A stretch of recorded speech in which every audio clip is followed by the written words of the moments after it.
Good evening, everyone. The Mark Levin crowd is always the best crowd, so welcome yourselves here. This is a big deal.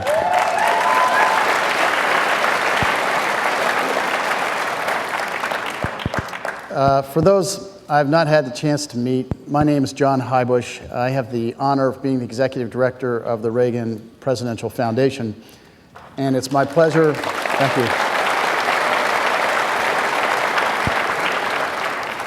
A big pleasure to welcome all of you here tonight. In honor of our men and women in uniform who defend our freedom around the world and those that protect us here at home, if you'd please stand and join me for the Pledge of Allegiance. I pledge allegiance to the flag of the United States of America and to the republic for which it stands, one nation, under God, indivisible, with liberty and justice for all. Thank you. Please be seated.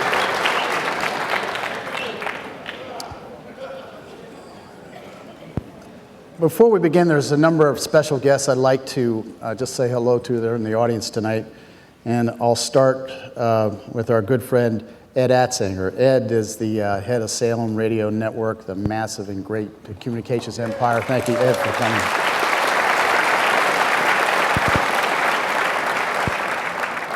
We also have with us a beautiful young woman named Lauren Levin, the daughter of Mark Levin. Lauren, could you...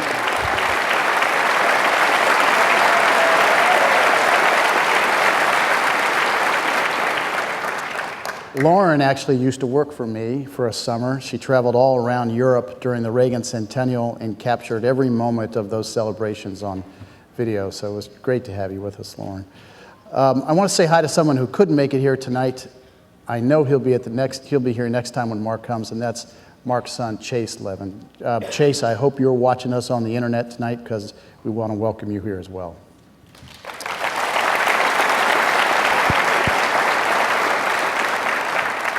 Finally, every one of you is a special guest in a way. There are many thousands of people that wanted to be here tonight that couldn't because we only have so much room. As you can see, this room's filled to the rafters, and it is with people from all 50 states, South Africa, Canada.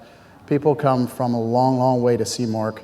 We have right next door to us in this massive building another 400 or 500 people beyond you that are watching tonight. I want to say hello to all of you as well.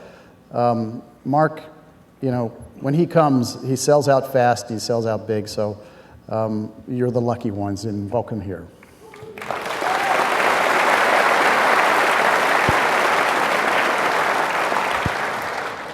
So tonight, we welcome back to this stage a treasured guest of the Reagan Foundation Library, a patriot, a constitutional scholar, a former key Justice Department official who served President Reagan, a #1 New York Times bestselling author many, many times over, a voice that's been making waves on the airwaves across America for many years, and I am proud to say a dear friend, Mr. Mark Levin.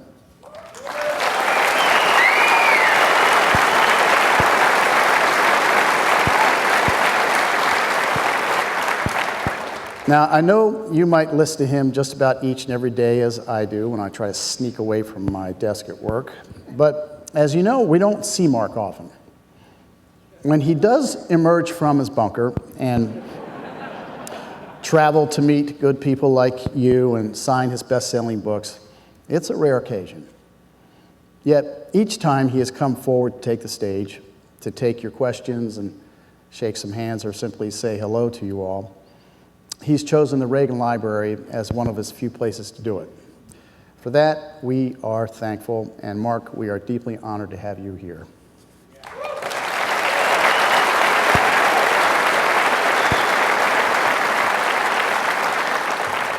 Now, Mark is here tonight for a conversation with me up on stage to talk about his latest and greatest best-selling book, The Liberty Amendments, Restoring the American Republic.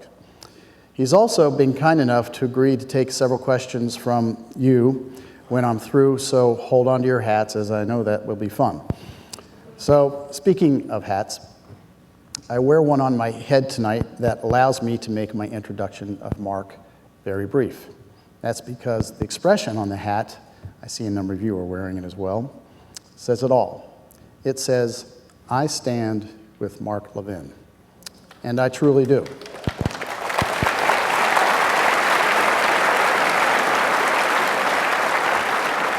So now, ladies and gentlemen, if you would please stand and welcome Mark Levin, as it is a great honor to have him here.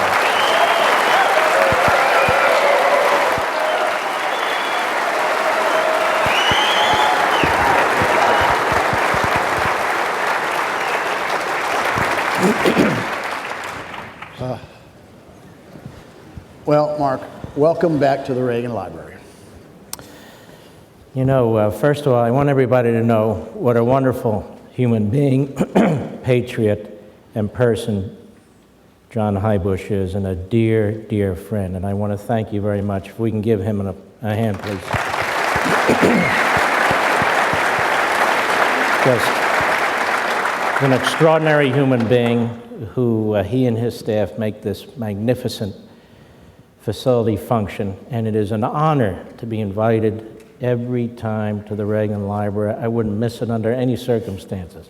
And thank you all out there for coming tonight.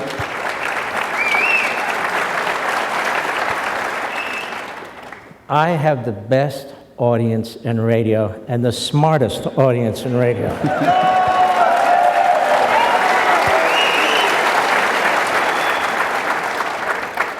But thank you very much for having me. Okay, let's get this started. Okay, now, Mark, you've been here before, Ameritopia, Liberty and Tyranny. You've written other books, several other books. And I've told you before, sometimes when I read them, occasionally I get a little depressed, because you have a... Don't blame me. I mean, But you have an extremely succinct way of describing some of the drift, the troublesome drift that our country finds itself in, because we oftentimes lose our way and lose sight of what the Constitution's been all about. So I've been on Mark's case.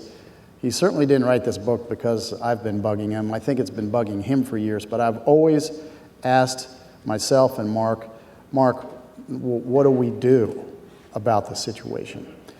And that's why I was so pleased to see you come forward with the Liberty Amendments. And I noticed as I read the book, it seems to me your message, the process whereby you think Americans can get involved and change things, is not by a traditional march on Washington, because you certainly don't see Washington, D.C. as being the solution. Rather, my question for you is, given the theme of your book, do you think that our good audience or your listeners throughout America ought to be marching on their state capitals to drive what you think is part of a solution here? Well, here's the thing. When you study what's been going on in this country, and when you look at how it's happened for the last century or so, it's all Washington-centric. It's all top-down. And the left has been very successful at this. We ought to accept the fact that they've succeeded. And what have they succeeded at doing? They've succeeded at wiping out federalism for all intents and purposes. They've succeeded at using the law through the Supreme Court to impose their will as if it's some constitutional mandate. Obamacare is just the latest example, but the worst. Congress now passes these massive pieces of legislation that not a single one of us has read, with 20,000 pages of regulations that not a single one of us is capable of reading, that affect our lives. We have a massive bureaucracy with over 4 million individuals, some of whom are great, some of whom are not, issuing 3,000 laws a year, many of them with criminal penalties. So many criminal penalties that the Congressional Research Service can't even determine how many. And as I say on the air, the circle of liberty that surrounds the individual is getting smaller and smaller and smaller. And many states, like this one, are no better. And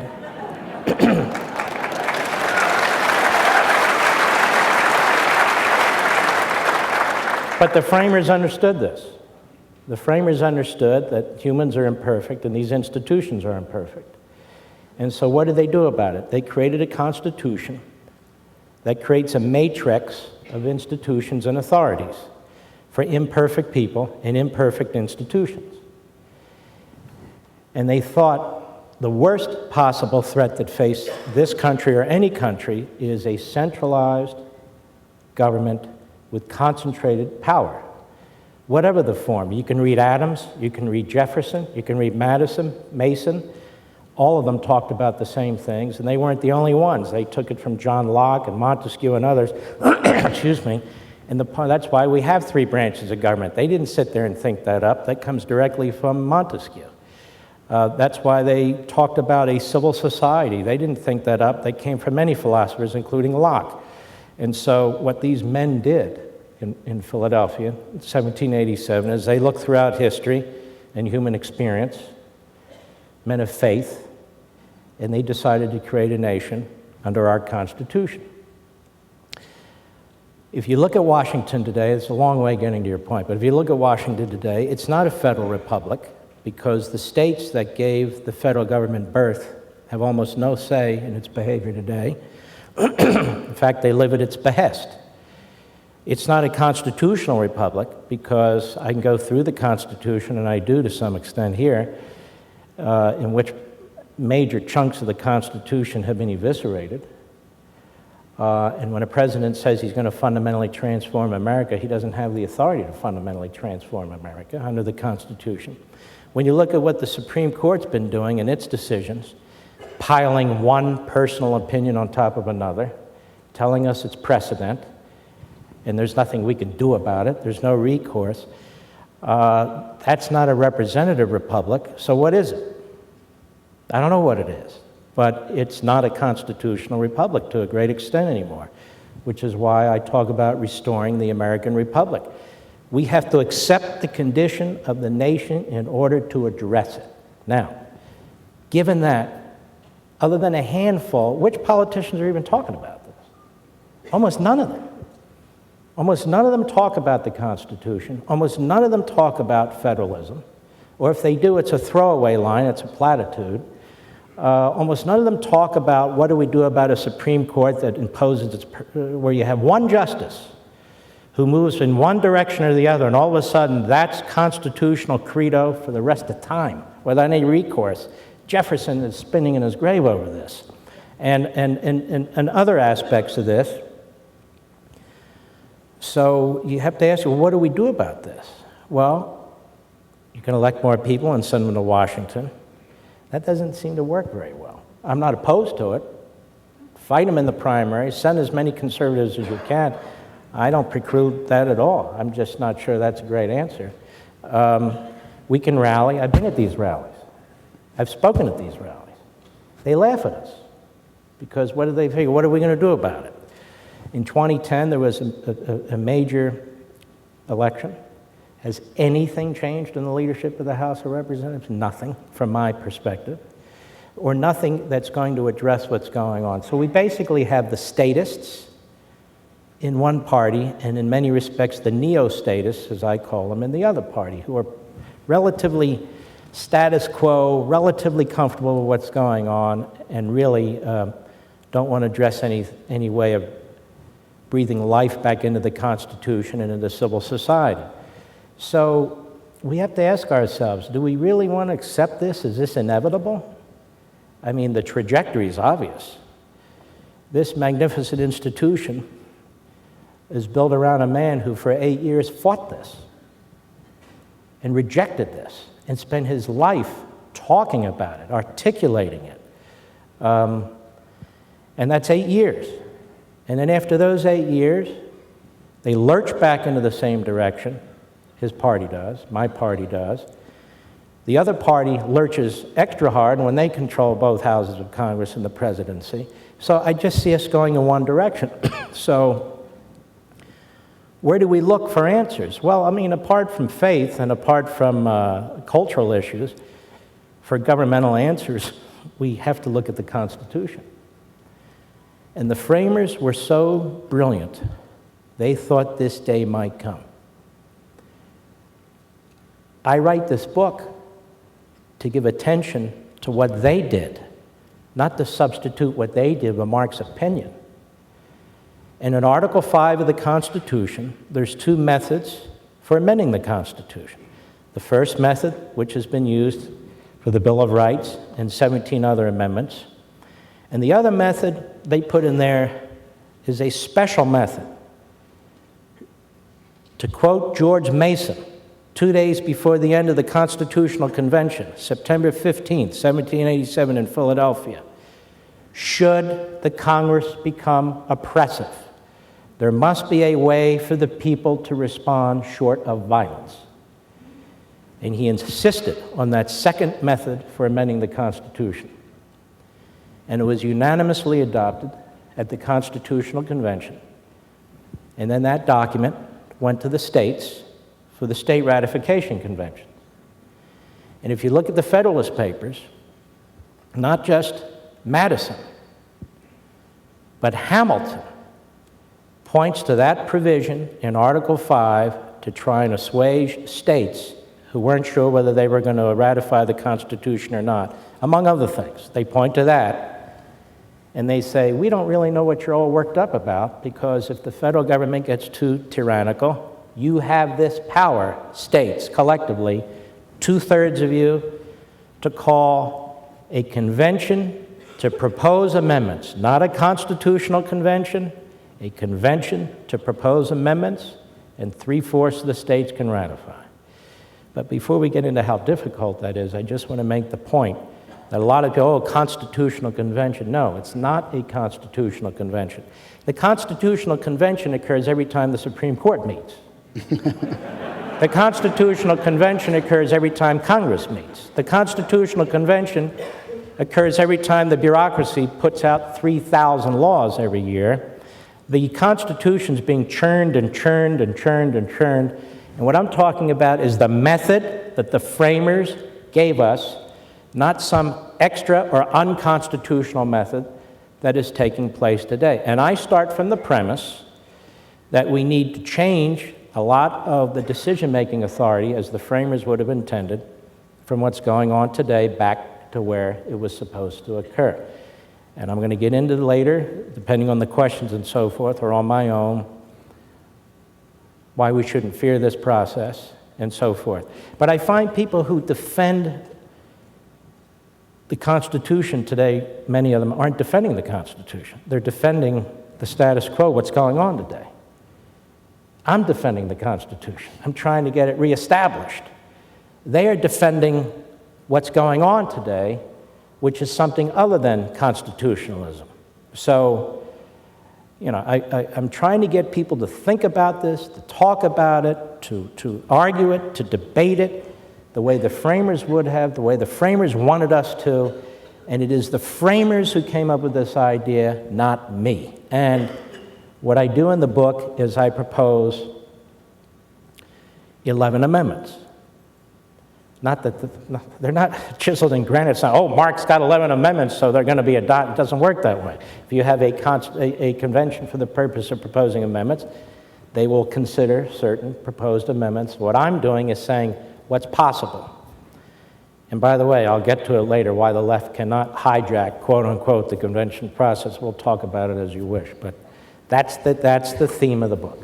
So of the 11 amendments, as I counted them. And by the way, the libs attacked, there's 10 amendments, then you know they haven't read the book. There's 11 amendments. 2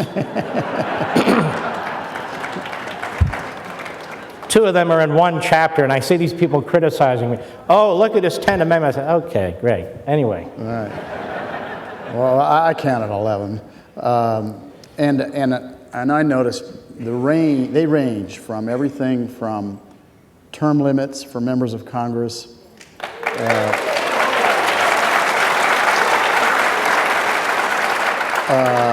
to laws that would protect private property. And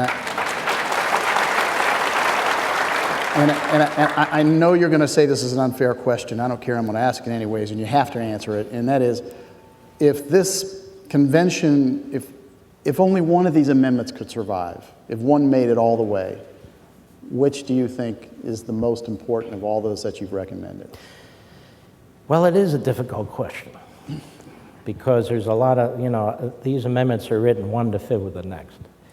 But one of them in there says that the states could amend the Constitution directly by a 2/3 vote.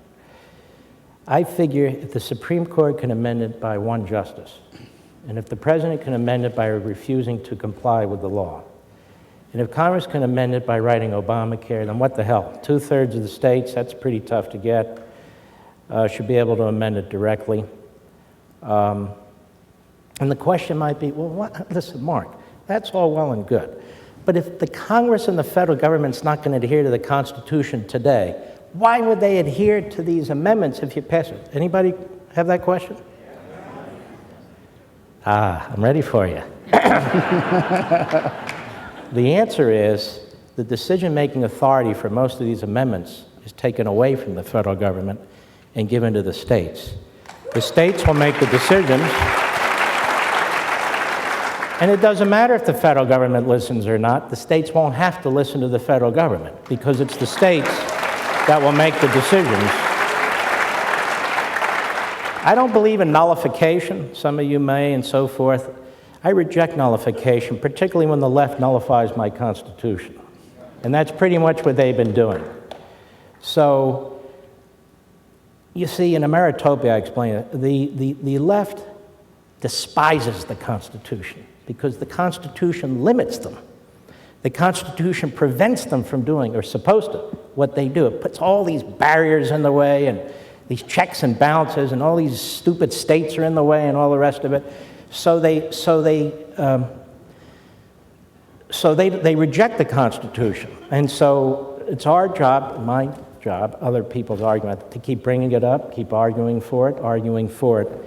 And the point is the Constitution, what they've done is they've twisted things. For instance, the Commerce Clause, the purpose of the Commerce Clause, you ready for this, is to promote commerce. So, before they met in Philadelphia, some of the states sent delegates to Annapolis. And they met in Annapolis because the states were killing the states. They were putting out different currency, they were obstructing trade, they were blocking navigational waters and so forth, and the states said, we got to get together and work this out. And that's very important to understand. The states did this all the time. They would get together at a convention. A convention is a meeting. And they would work out their differences and come up with certain agreements. And those of us who are conservatives in here, which I figure is about 99.9% of us, which is very refreshing. If only America. But anyway, the states would do this all the time, and they would send delegates to these meetings and give them direction, the state legislatures, on what it was that they were supposed to discuss. They weren't plenary or general conventions. They were conventions that would get together for the purpose of discussing specific things, which is the point of my proposals, and also brings us back to the point of this convention for proposing amendments. It is a convention for proposing amendments. The language in the Constitution itself is limiting. But Mark, this constitutional convention, what will stop the libs from hijacking? Anyone have that question?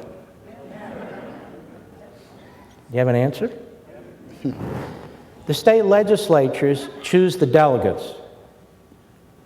The state legislatures agree in advance what the subject matter is going to be. It might be the Supreme Court. It might be something of that sort. It can't be, we're just sending a bunch of people into a convention to have a discussion about the Constitution. Can you think of any state that would do that? No. There's at least 14. What'd she say? California. Well, that's a good point. But there's at least 14 red states that would say no, so that wouldn't. But, even California, you have these really dark blue states that are getting pretty much what they want from the federal government. They don't want a convention to discuss anything. They have their conventions. They've got their justices. They've got their president. So the top-down model is their model, which is why they reject the Constitution and why I've been attacked by the left on this suggestion. But the left can never control this process because the state power is more diffused. And so their power is concentrated in metropolitan areas, among other places.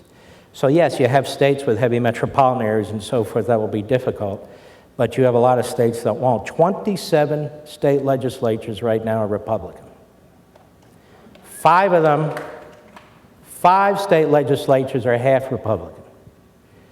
Now 5 and 27, by my count, that's 32. It takes 34 to call for the convention.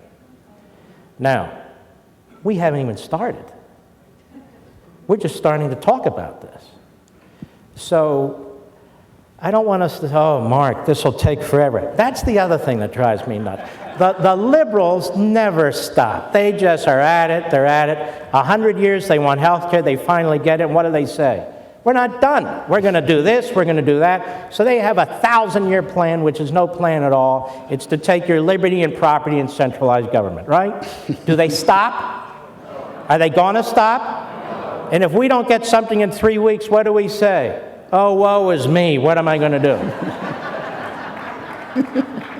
I personally am tired of that, of the naysayers and the defeatists, because that's what makes what the other side does inevitable. But it's not inevitable. So there are groups here, I think. Some of the people who came by and said, I'm running this group on the Article 5 and other groups. So this is the beginning of a process. And keep a couple other things in mind as I'm rambling along here, John. Keep a couple other things in mind, and it's this. I don't believe in static economics, and I don't believe in static politics.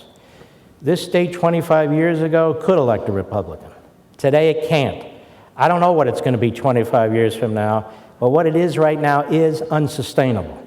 And that goes for New York and Illinois and Michigan and a whole bunch of them. They're going to collapse at some point. It's just the way it is. And they don't have printing presses either. You don't hear. And you can borrow as much as you want, and the federal government can try and bail out as much as it wants, but there is a day of reckoning. The laws of economics are just as sure as the laws of physics. It's just a matter of time. So when these events occur, the unraveling occurs, and at some point something, in my view, will happen, that's when we need to have a constitutional, civil, legitimate option available in a lot of these states, too. So, you know, I don't want us to be Pollyannas about this and put a smiley face on it. I don't believe in that either. This is hard. This is daunting. This is difficult. But there is a way. There is a way, and short of, well, let's just elect more Republicans. Okay, do it. And from the first 6 years of the last Republican presidency, they increased the debt more than any presidency in American history. They expanded the federal government and Medicare and education and on and on and on, only to be outdone by this presidency and this administration. But when you have the ruling class and the governing masterminds in Washington who pretty much agree on 80%, there has to be another way. So I say let's fight at that level, but we have another way to address this too. And the truth is, if there are 3-4 states that are prepared to throw out the Constitution, it's over, isn't it? If the people don't want to live free, they're not going to live free, are they? If we've lost virtue, then we're a virtueless society, aren't we? You can't fix all that through governmental entities. It's a cultural thing, it's a faith thing, it's a religious thing where people have become unmoored from these principles and belief systems. But also, there are tens of millions of us who are not unmoored from these systems, these belief systems. I mean, you know, it's not like they're winning 60% of the vote. They're getting 51, 52, 54% with millions of people sitting home. So I still have hope, and I still think that the doom is not inevitable, but I also believe that we have to begin talking over the dinner table and breakfast table and with our neighbors, those of you who are Republican groups, conservative groups, whatever groups, about the possibilities of this process. And don't fear what the framers did. Embrace it. Embrace the Constitution. Be the people who embrace the Constitution, because nobody else is. And if somebody has a better answer, I'm ready to hear it. Okay, so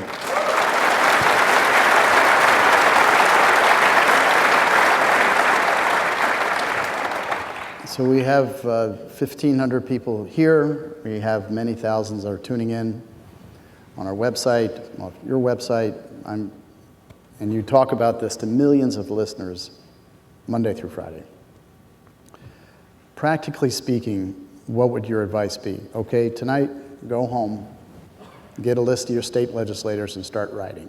Or if you are affiliated with the Tea Party organization, make this job one of that present organization. Or why don't we at a grassroots level start a Liberty Amendments organization? I'm sure people have asked you about this. It's, there's this yearning for, now what can I do specifically? And what's your thoughts on that? That's a great question. And I talk to people about being the Paul and Paulette Reveres of your neighborhoods and so forth. And I talk about this in Liberty and Tyranny too. There are tens of millions of us. If we speak to 10 people and we convince 2 or 3, there's many more millions of us. So at a minimum, because I know everybody's not going to run out there and start a group or join a group or whatever, but at a minimum, why don't you start talking to your family members and your friends and your coworkers and your neighbors and make this something that people can at least start to think about? Because I bet you talk to your neighbors and they go, can you believe this Obamacare? Can you believe, my God, where are we going to go with this? Do you believe this? Say, I agree with you. Now let me tell you about something. And talk about it. Well, Mark, I can't talk about it the way you do. I'm not that knowledgeable. That's why I wrote this. So you can talk about it to the extent you want to talk about it. You don't even have to read the whole book. I even put the first chapter out there for free. Read the first chapter. That'll give you enough information. But, ideas, as I say on there, have consequences. And the only idea in the United States is not an authoritarian, centralized government with an iron fist. I think our ideas are better.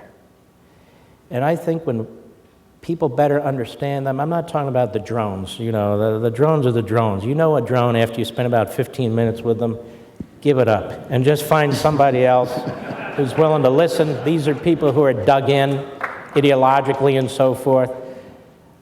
Spend your time talking to 2 or 3 or 4 other people. I'm not the leader of the organizing front on this. There are other groups out there that have already begun to talk about this. The Tea Party groups have already begun to talk about this. And I think if more and more of us talk about it, and at town hall meetings and at events like that, you realize we may not even need a convention to get the attention of Washington, D.C. If they think we're close, I'm not going to curse here because this is a hallowed institution, and some people may get it. But boy, you know what they'll do in their pants? If we're close. So I just think that in addition, how many of you think, let's try it this way. How many of you think just electing more Republicans will fix this? Might slow it down, right? And yet, most of us don't want to elect the leftists, right? So we feel like we're kind of stuck and that nobody really speaks for us. So I say, it's time we speak for ourselves. That's...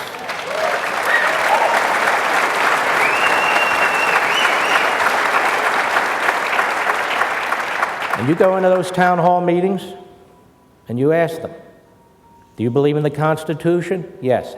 How so? I love this music. What is that music? But seriously, you ask your member of Congress or your senator that you believe in the Constitution, I would love to know what their answer is. They'll say yes. Well, what part of it do you believe in? When's the last time you read it? What does Article 5 say? And they go, well, we don't want this runaway convention. How can there possibly be a runaway convention when the state legislatures choose the delegates? The state legislatures can remove the delegates. The state legislatures determine the subject matter of the convention, and 3/4 of them have to approve what comes out of the convention. What runaway convention? We have a runaway federal government right now, and that's what we're trying to address.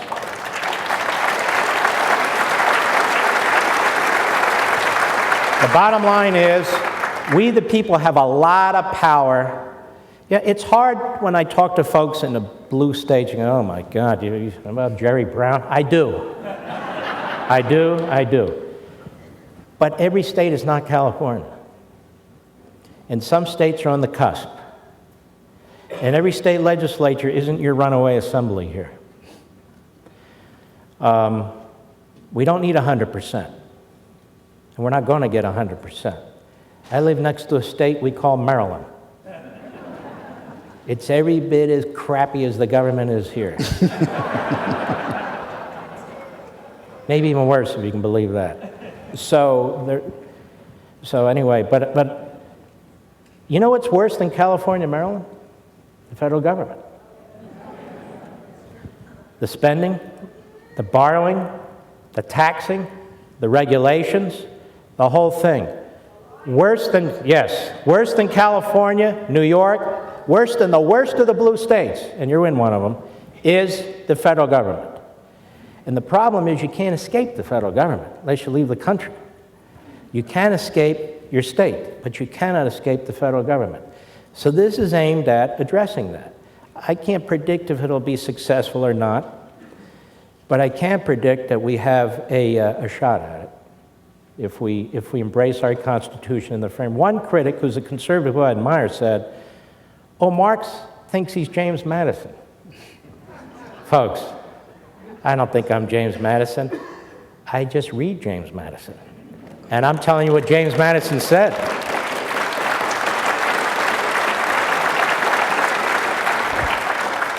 Which I think some of my, very few really, some of my conservative critics better step up to the plate and embrace the Constitution, including Article 5, while there's still some of it left.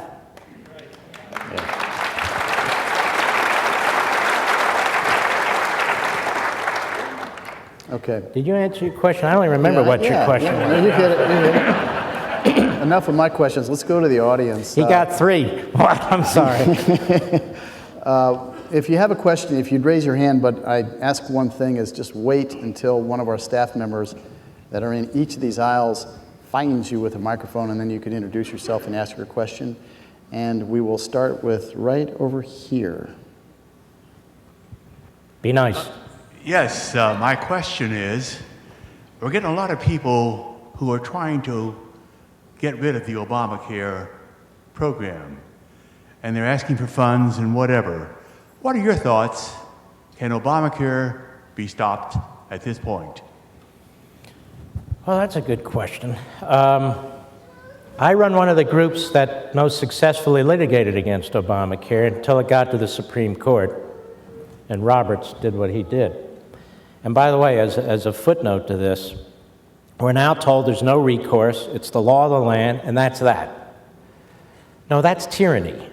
And if the people don't want Obamacare, it shouldn't be imposed on us by when the Democrats controlled the House and the Senate by a supermajority and they had the presidency, so that means that's it for the rest of the time, we can never get rid of it. And this is the mentality that is preached to us, quite frankly, by both parties. You've got a few solid men and women who are standing up and saying, defund this and fight it now, and the others saying, no, we'll wait till next week. No, we'll wait to the debt ceiling. No, we'll wait. It's being implemented. There's no waiting. So,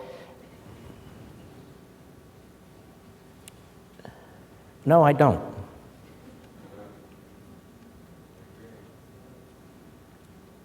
Because I'm just being very blunt with you. Because the Republican leadership does not want to get rid of it. Because they are not even putting up a fight.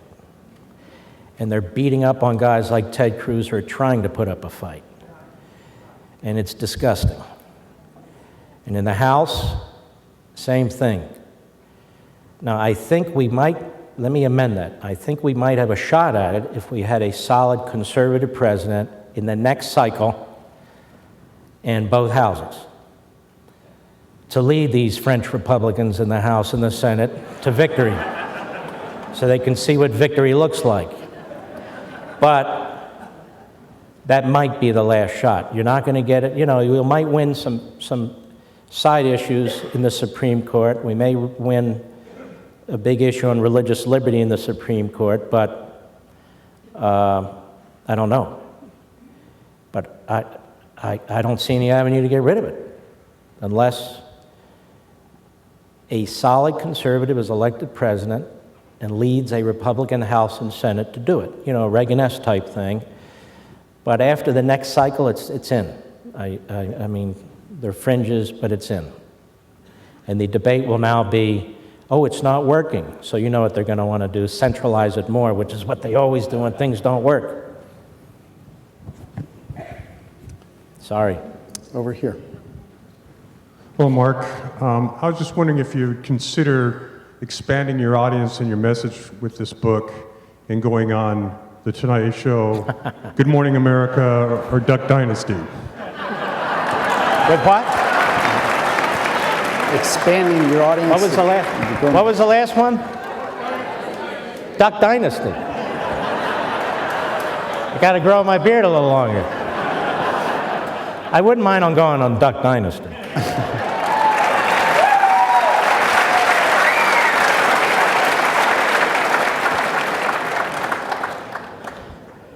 Well, let me call the Today Show and see if they'll have me on. That'll answer your question right there. I have been invited on Meet the Depressed. I have been invited on Good Morning America. No, not Good Morning America. Deface the Nation. What's the third one? Meet the Press. Meet the Press. What's the third one? This week with Brink. Yeah. But why waste your time? They don't have an audience. Those people don't matter, to be perfectly honest. Let me tell you, the purpose of this book is to go over their heads. The purpose of that amendment is to bypass the federal government. I want to get our people thinking about this stuff. I don't really care what Matt Lauer thinks, to be perfectly honest with you. Let's go over here. I don't even know if he does think, to be perfectly honest with you. Thanks for taking my question.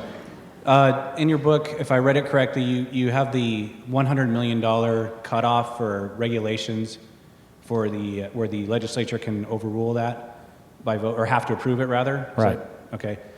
It seems you maybe gave up a little bit. Why doesn't the Congress have to write every word of the law that we're forced to follow? Because you're never going to reverse what's called the non-delegation authority, where Congress delegates authority to a bureaucracy to conduct some of its business, even though I think it's unconstitutional. So the attempt in the book is to be realistic. So Congress is not going to sit there and review every snail darter issue, every issue related to how much poison's in water, and how do I know that? Because they won't even review anything right now. So there's a federal law that exists today, and Congress has this inherent constitutional authority that Congress has the power to review every single regulation it wants to and to pass on it. But what the left does is they put up the filibuster issue in the Senate, so you can't really address what the EPA is doing in the Senate. So what I say is, one of the proposed reforms I have is, any regulation that has an economic market value estimated to be $100 million or more, and it doesn't take much to reach that, as determined by the Government Accountability Office and the Congressional Budget Office together, that regulation must go to Congress before it's issued with a joint committee of Congress, the House and the Senate, have 6 months to review it, and that committee either approves it or disapproves it, and if they sit on it, it's automatically disapproved. In addition, So the EPA can't issue cap-and-trade regulations where Congress refused to pass a cap-and-trade statute. In addition, remember what I said about decision-making?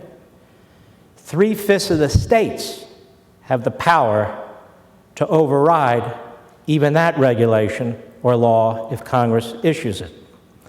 Because a lot of these regulations are choking the heck out of these states. So you actually have a federal bureaucracy that's more powerful than all the states combined.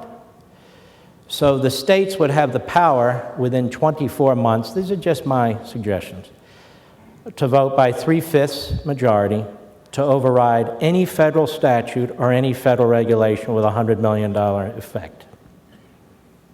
Imagine how that would change Washington. Among other things, Congress couldn't just bulldoze the states. Congress would have to consult with the states. So you might say, yeah, we're in California, but like I say, there's 49 other states. There's other states, and look at the change. You'd be able now to duke it out with your delegates and your state senators, and you'd have another avenue to fight beyond Barbara Boxer and Dianne Feinstein.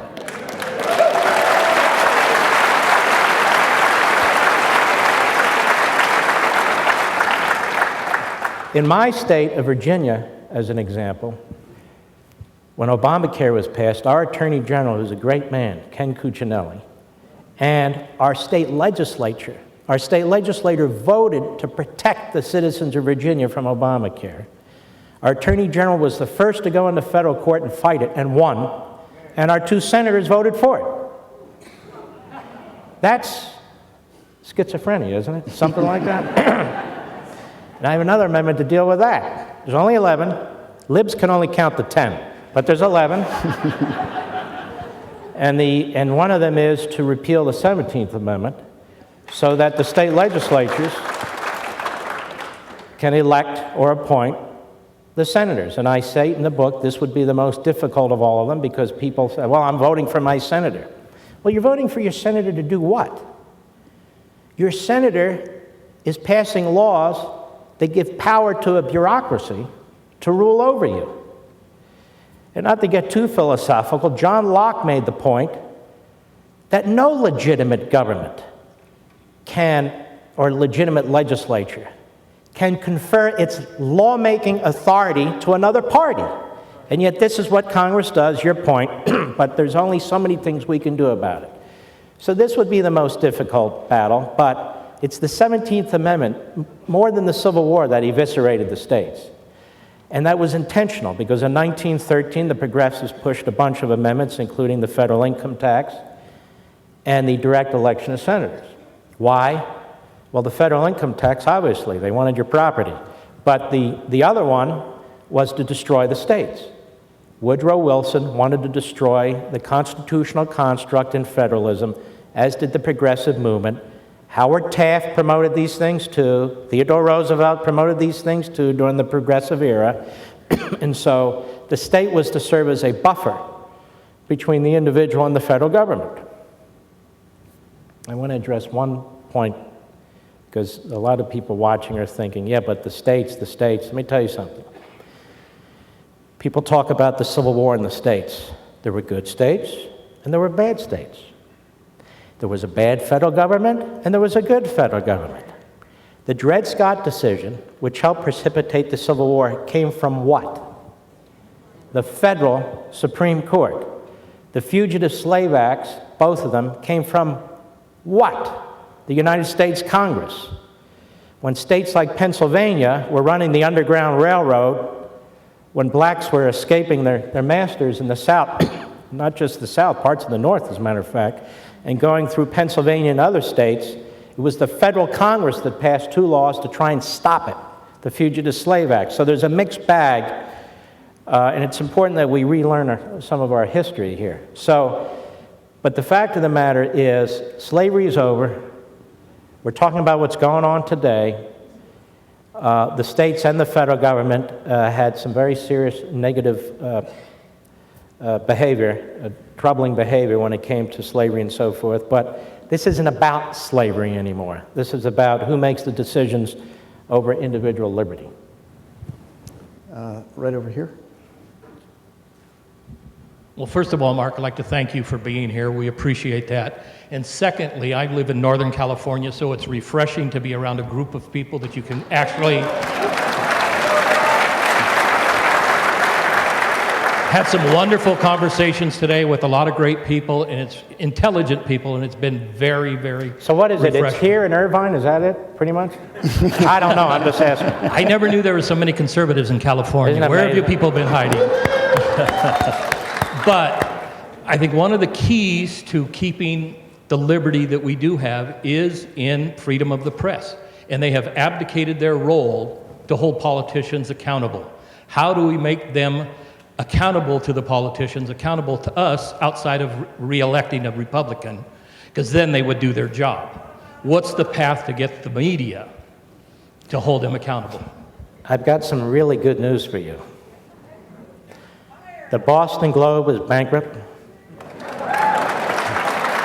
Hold on now. Washington Post is a joke. They're not going to be able to save it. The New York Times is teetering. It's called competition. It's called technology. How many of you read the New York Times every day? Exactly. Well, there's one guy there. Probably needs it for his bird cage, ultimately.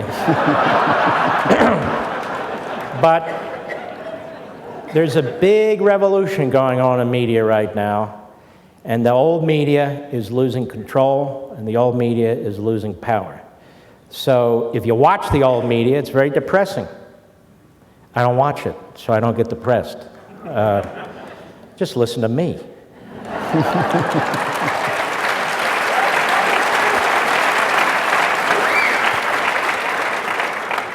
Take one up here in the balcony, Mark. Don't jump. Hey, Mark, Alan Combs again. One of the things that I really would like to see you emphasize about the Liberty Amendments, and one of the things that has gotten me really excited about them as being a conservative, is a statistical analysis of it. You talked a little bit about California, New York, Illinois. Anything that can reduce the leftist footprint of states like those, like my state, down to one vote is something that conservatives That's should a good be point. very, very excited about. His point is, in the convention process, based on history and tradition, which would carry over, each state gets one vote, and that's it. Now, they can send as many delegates as they want, or they can agree in advance how many delegates they'll send, but they get one vote, and that's it. So that's his point. Over here. Hey, Mark. I'm excited that you're here. I love seeing you. I'm excited to be here. Thank you. Thank you very much. And you should see what's for dinner. Oh, my God. As long as you didn't cook it. As long as I what, didn't cook it? I didn't miss it. As long as I didn't cook it? Oh, trust me. Trust me, I didn't. Really? Okay, so my question is, okay, We'd all be eating bologna sandwiches, pretty much. what can we do, okay, as the people, like, of each state, to get our states off their butts to start this process? I mean, do we start petitions? Do we do, I mean, more than just, I can write my congressman. My congressman's Darrell Issa, great congressman. Your congressman's irrelevant. He's a jerk anyway, but he doesn't answer back. I mean, they don't really do anything. But so how do we press our state to everybody? I mean, to All start right, first this? of all, the federal politicians have nothing to do with this, period. This is a state representative and state senator thing. And if you called on them today, they wouldn't even know what you're talking about, probably. So we need to have a period where we're informing as many people as we can.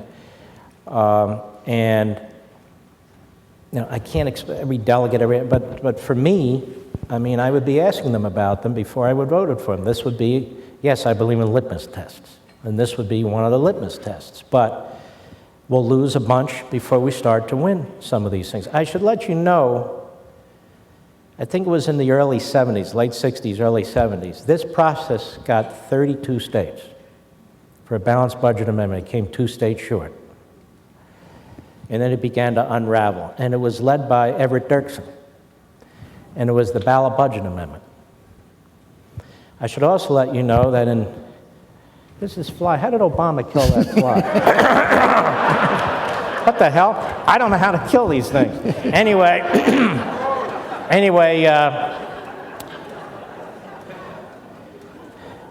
so 32 states.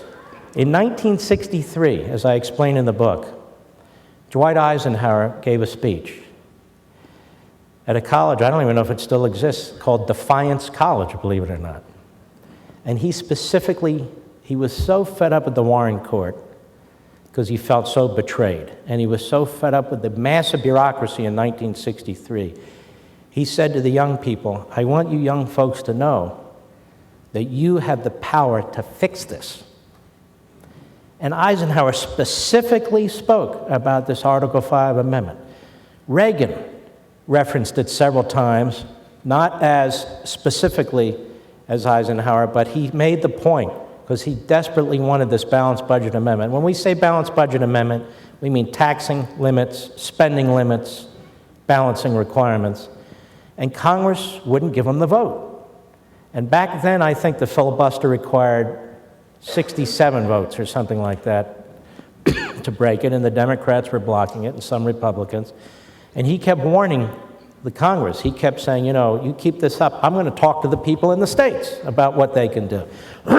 So you need to agitate. You need to explain. You need to hold people's feet to the fire. This is an issue they're not thinking about now. This is an issue they don't think will be big. This issue will become, in my estimation, bigger and bigger and bigger as the federal government gets bigger and bigger and bigger and more coercive, and more people are fed up, and they're going to be looking for a way out. And I want them to find a way short of violence. I want them to find a constitutional way to address this, if possible. So a lot depends on what goes on in your community and what you want to do, which I obviously am just not that familiar with. Time for one last question. No. Yes, one last. The dinner's getting cold. I can. Mark, I think that fly was an NSA bug. Yeah. Could be.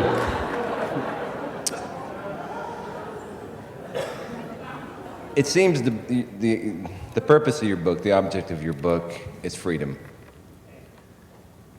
And in my research, and it's limited, it seems in the mid-1800s that a big chunk of our freedom was taken away. It seems that the founders in the jury trial system relied on our conscience, not just what the law was represented to us, but if that law wasn't truth, constitutional. It seems to be taken away. I've read that the palladium of liberty is Article 5 and jury trial and the rights of juries to vote their conscience. Moving forward, should that not be a part of this conversation? Juries? The right of juries To do what? nullify unconstitutional laws. You said you don't Well, believe in that. hold on now. Juries almost never hear constitutional cases. These are cases often without juries. But it seems that the government's power, when it's applied to us, is through the law, is through the court systems. Well, you and I have a little disagreement. I don't support anarchy where juries are in this state are doing this and juries are doing that. I don't support anarchy on the bench either, where judges are defying the law, or on the Supreme Court either. That's not liberty. And I don't think juries are the issue here, because there's a lot of crazy juries too, depending on what part of the country we're talking about. So I don't think the jury process is the proper process. If I'm a litigant and I have a jury trial, if it's a criminal case or a civil case, I want to get a fair shake. I don't want those people thinking about, well, who passed that law and who made that decision? No. I want to make sure that if there's a case involving me, that jury is independent and that jury is going to make a decision based on that. That's 99% of the jury cases. The problem, the jury you speak of, I think, is the Supreme Court or the circuit courts. And the problem is there is no recourse whatsoever to a Supreme Court decision other than another Supreme Court, and they bind themselves with precedent. So I approach it a little differently than you, which is fine, but my problem is when the Supreme Court rules and says this is the law of the land for all time, that can't be right. There's got to be some other recourse here. Somebody has to have a final say, but that's not what the Constitution says. And a lot of people dispute this with me, but I said, well, where does it say it? Well, there's this implied this. I didn't say that. I said, where is it? So there's judicial review because the cases are brought to the court and the court makes decisions. Well, let me give you an example, and I cite this in the Liberty Amendments. Abraham Lincoln rejected the Dred Scott decision's morality. It was an immoral decision. Taney was a racist and he was a slaveholder. He was also Chief Justice of the Supreme Court. And Lincoln said, how can two parties who bring a case to the Supreme Court, two parties, that court, tie up the nation forever? The people never had a say in this. So I really take this from Lincoln. How can the Supreme Court say that Obamacare is constitutional when it amends the Constitution and rewrites the law and tells us that that's the law of the land? When we, with our own two eyes, read their ruling, hear it with our own two ears, we don't want it, we know it's unconstitutional, so 5 justices and that's it, there's no recourse, and that's the law of the land, we're told. As I said earlier, no, that's tyranny. And the fact of the matter is, the framers would be, what do you think the founders would do about something like that? You think they'd be as nice as me? You think they'd say, oh, let's look at Article 5? They might, but they'd say other things too. So what I'm saying is, there needs to be recourse, as an example to your point, and I have it in the book. There needs to be recourse for a great nation. When the body politic says no, there needs to be recourse beyond the luck of one justice or another justice being selected, where every June, as I say on the air, we sit on the edge of our seats and wonder, what are they going to do in this case or that case, and how is it going to affect my life? That's not representative constitutional government. That's a Politburo. And so, while the court is right a lot of times, it's wrong a lot of times, the institution's imperfect like every other institution, the members are imperfect like every other human being on the face of the earth. So to me, the final recourse should be not majoritarianism, which the framers rejected, not pluralism, where the people just vote on it, which they absolutely rejected, but what did they do?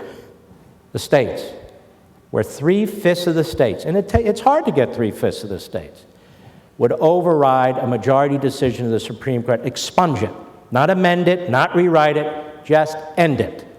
And so that's one of the suggestions in the book. You want to take one more question? Just one more. Okay. Just one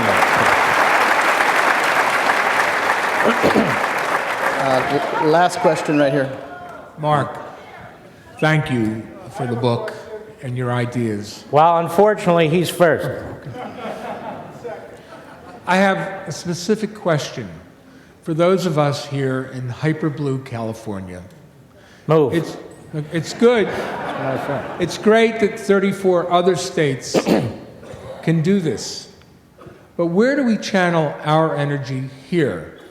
I have a state assembly person who is about to participate in a total gutting of the Second Amendment in the next week or two in the California legislature.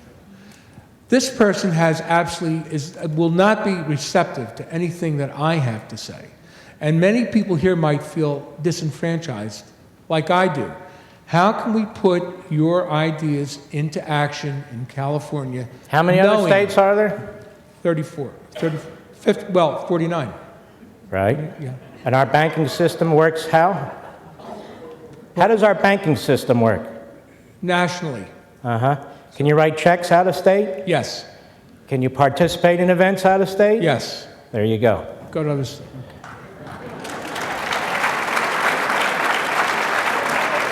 This guy's going to jump here. Yeah, I know. All right, this is the last one right up here. Last one. I don't need a microphone. I haven't read the book, but I'd like to know. We're post one man, one vote. Amnesty bearing down on us. What is our time frame here? I don't know. I'm not Nostradamus. I don't know. But I'd say it's not long. Look, America will survive. There will always be an America. It just won't be Ronald Reagan's America. And this is a huge problem. I mean, you know, when Reagan was president, we could pick our own doctors, our own health care, our own insurance, and all the rest of it. And starting October 1st, all of that changes. And shortly after that, it changes even more. And people who have full-time jobs, many are going to have part-time jobs. And you're not going to be able to pick the doctor you want because that doctor's going to quit, or you just won't be able to get to that doctor. Or you won't be able to get into the hospital and get the treatment you want, and on and on and on and on.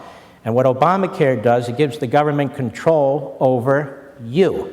And you're going to give the government the data. This isn't some conspiracy. It's even in the liberal media. You're going to give the government the data. The IRS is going to be the enforcement arm. Whether or not you get certain care, Sarah Palin was right about this. The government will decide. That's a fact. So you're talking about open borders. I couldn't agree with you more. But, you know, I could sit here and go through the litany, right? That's what we always do. But the question is there a way to address it? And if I thought we could address it in 12 hours, why would I write a book? I'd just have a 12-hour national seminar and say, let's go. Well, it doesn't work that way. It took us 100 years to get here. Let's at least spend 20 trying to get it back. That's all.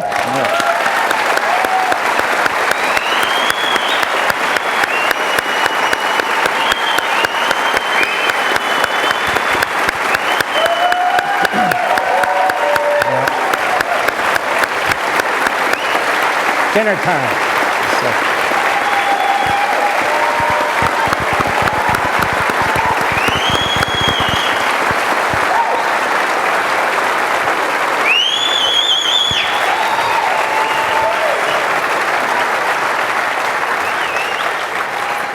First, I want to thank Mark again for coming out tonight. A quick housekeeping item for all of you joining us for dinner, and I think that's all of you. Go out that way through those doors towards the Air Force One Pavilion.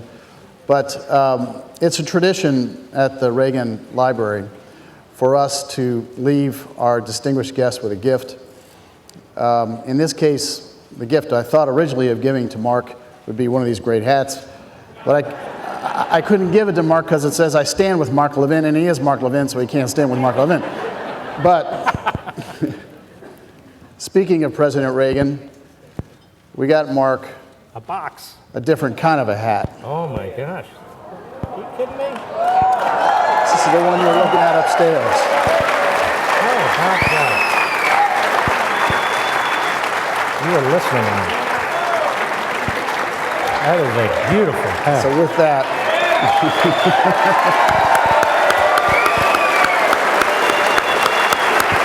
we'll get you bigger size. Thank you, buddy. This hat's for a normal size head. So I have to kick it up a notch. Thank you. We'll see Thank you you. all at dinner.